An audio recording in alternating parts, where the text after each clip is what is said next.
Գյորջյան Կասկադ 60 ամիս փուլային վճարում բազմաթիվ առավելություններ։ Շնորհակալություն, հարցս ուղղում եմ Հայաստանի Հանրապետության վարչապետ Նիկոլ Փաշինյանին, մեծարգո պարոն վարչապետ, հայտնի է, որ վերջին տևական արդեն շրջանում դուք մշտապես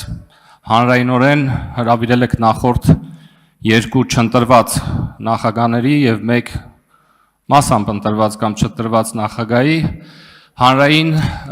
ուղիղ եթերում բանավեճի եւ մենք եւ մեր հանրությունը մի տարօրինակ իրավիճակի ենք ուրեմն ականատես լինում, երբ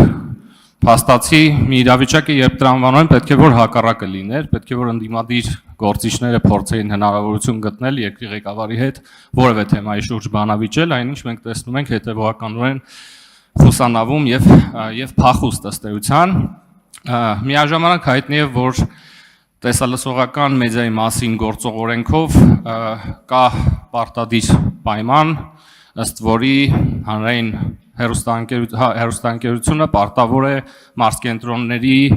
ընտրությունների եւ համապետական ընտրությունների նախընտրական քարոզարշավի բոլոր մասնակիցների եւ մասնավորապես առաջին համարների մասնակցությամբ կազմակերպել բանավեճ, բայց այդ բանավեճերին չներկայանալու համար գոյություն չունի սանկցիա եւ կա կարծիք, որ պետք է նաեւ նախատեսվի որոշակի սանկցիոն ինչ-որ մեխանիզմ, որով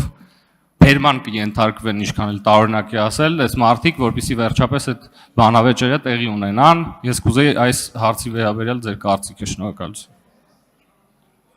Հարցին կպատասխանի Հայաստանի Հանրապետության վարչապետը։ Համեցեք, պարոն Փաշինյան։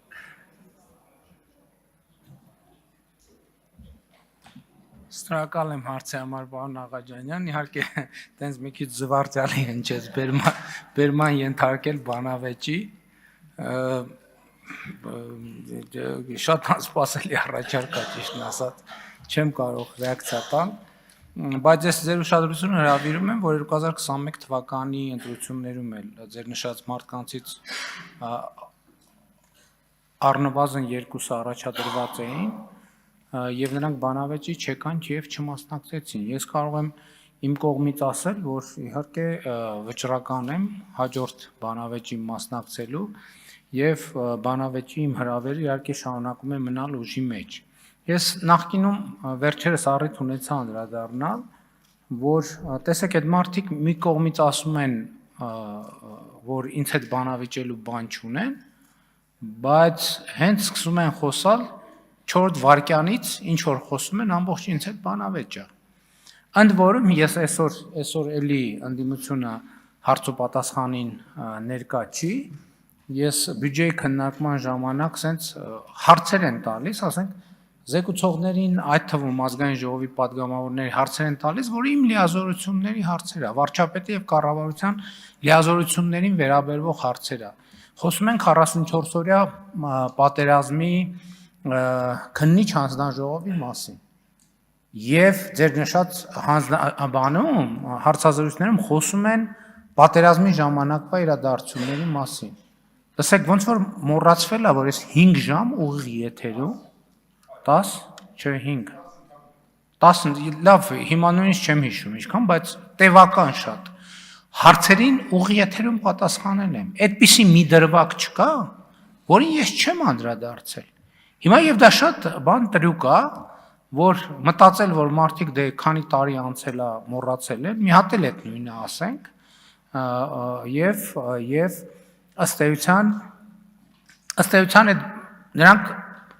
խոսում են միայն այդ ժանրով։ Իրանք բացի բանավեճից, եթե ուշադրիր իրանց տեքստերը նայեք, բացի ինձ հետ բանավիճելուց ուրիշ բան չեն ասում։ Ամբողջ ինչ խոսում են ինձ հետ բանավեճը։ Ես էլ ասում եմ շատ լավ, տենց ընդ որում ես ձեզ ասեմ։ Հիմա ես զգում եմ, որ մարդիկ որոշակի լարված մարդիկ դժգոհ են, որ մենք անդադ ռեակցիա ենք տալիս իրանց։ Որովհետև ասում են, հա լավ, ինչքան կարելի է իրանց հետ խոսել։ Բայց մյուս կողմից եթե անարձագանք թողնենք, այդ մոռացության ֆենոմեն օգտագործելով կասեն դե տեսեք, ասեցինք, ձեն չանեցին։ Այսինքն իրականում այդ բանավեճի անհրաժեշտությունը եւ պահանջարկը կա եւ իրանց խոսակցությունն է եւ մենակ այդ ժամանակը ավարտվելու, երբ որ դեմ դիմաց կան, խոսեն եւ հանրությունը ի վերջո բոլոր հարցերի պատասխանները ստանա։ Արձագանք։ Այդ ֆորմատով ստանա, որտեղ մյուս ֆորմատներով մենք տվել ենք պատասխանները։ Ձեր առաջարկի մասով է խորհրդանը թող քննարկի, Վենետիկի հանձնաժողովի հետ խորհրդակցեք։ Խնդրեմ պարոն Աղաջյան։ Շնորհակալություն պարոն վարչապետ, կա նաև իհարկե տեսակետ, մասնավորապես այն երկրներում, որտեղ օրենսդրությունը մոտիկաներան ինչ որ մեր մոտ է, որ հրաժարվելով մասնակցելու այդ միջոցառումներին եւ բանավեճերին ըստ էության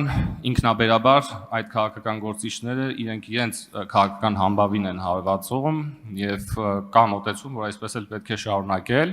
բայց մի բան կարելի է արձանագրել միանշանակորեն, որ նրանց ворթեգրած մարտավարությունը եւ ռազմավարությունը կայանում է նրանում, որովհետեւ իրանք այդպես փակված իրենց իսկ մեծ ռեսուրսների փեշերի տակ խոսեն ինչքան որ հնարավոր է կամ ինչքան որ կարող են եւ երբևէ հնարավորություն չընձեռնեն հանրությանը այդ ճշմարտությունը վերհանել, մասնավորապես բանավեճերի միջոցով եւ կարծում եմ սա մի թեմա է, որի մասին մենք մշտապես պետք է խոսենք նախքան գալիք ընտրությունները։ Շնորհակալություն։ Համաձայն եմ, պարոն Աղաջանյան, կայացած ժողովրդավարության համակարգում նման բանավեճերից հրաժարվելը ըստ էության երաշխիք է ընտրական խոշոր անհաջողության։ Ես ձեզ ուրիշ բան ասեմ, ես 2020 թվականից հետո հիմնականում նաև կոവിഡ്ի հետ կոവിഡ്յան շրջաներ եւ այլն հիմնականում ասուլիսներ է անում կամ հարցերի է պատասխանում on-line ձևաչափով եւ մեծ աղմուկ են բարձրացնում, որ լրագրողների հետ ես չեմ շփվում եւ այլն եւ այլն։ Տեսեք, ձեր նշած մարդիկ թող գան